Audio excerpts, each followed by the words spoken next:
Sebagai salah satu negara maju, Amerika Serikat memiliki banyak kota metropolitan yang modern dan menyediakan beragam fasilitas. Hanya saja tingginya biaya hidup yang harus dibayar masyarakat untuk hidup di kota-kota itu membuat sebagian dari mereka harus mengalami kesulitan.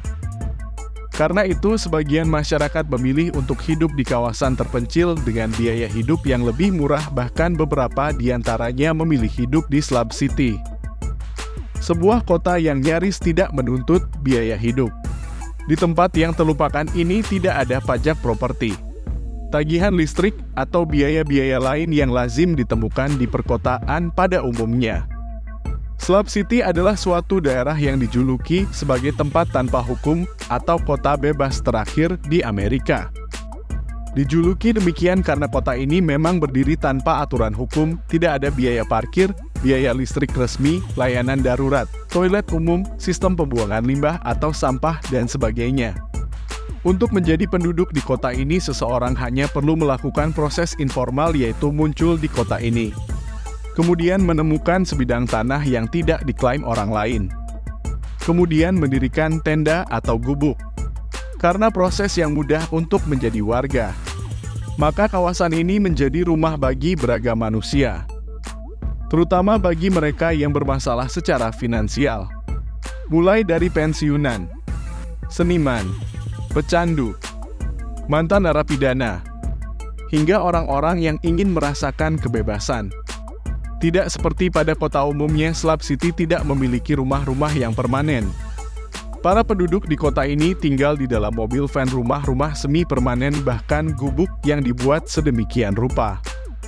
Slab City terletak di bagian tenggara Gurun Sonora, California, pada 640 hektar lahan publik yang terletak sekitar 50 mil utara perbatasan Amerika Serikat dan Meksiko. Kota ini didirikan pada sekitar tahun 1960-an di atas Camp Dunlop yang merupakan bekas dari basis pelatihan militer Amerika Serikat. Camp ini sengaja didirikan di Gurun Sonora yang beriklim keras untuk kegiatan pengujian kekuatan beton. Ketika Perang Dunia II berakhir, pemerintah federal Amerika Serikat menghentikan proyek ini dan menutup Camp Dunlop hingga menyisakan puing-puing di belakangnya. Selanjutnya, camp yang ditinggalkan ini menarik perhatian para gelandangan dan tunawisma untuk menghuninya. Seiring waktu, Camp Dunlop kian populer dan mengundang lebih banyak orang untuk menghuninya.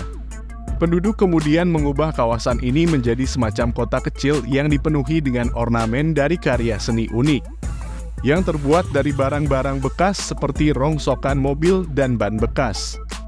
Ornamen dan karya seni itu memenuhi kawasan Slab City yang kemudian menjadi ciri khas untuk kota yang tidak resmi ini. Ketika musim dingin, Slab City dihuni oleh sekitar 4.000 orang, akan tetapi ketika musim panas biasanya dihuni hanya sekitar 150 orang. Karena ketika memasuki musim panas, suhu di kawasan ini mencapai 50 derajat Celcius.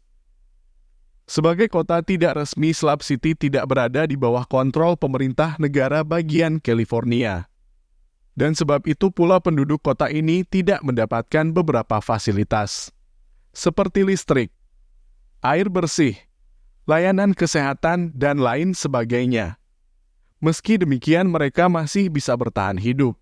Di tengah kondisi yang terbatas, masyarakat yang hidup di kawasan ini saling membantu satu sama lain untuk mendapatkan kebutuhan sehari-hari. Mereka pergi ke sebuah kawasan bernama Niland yang berjarak sekitar 4 km dari Slab City.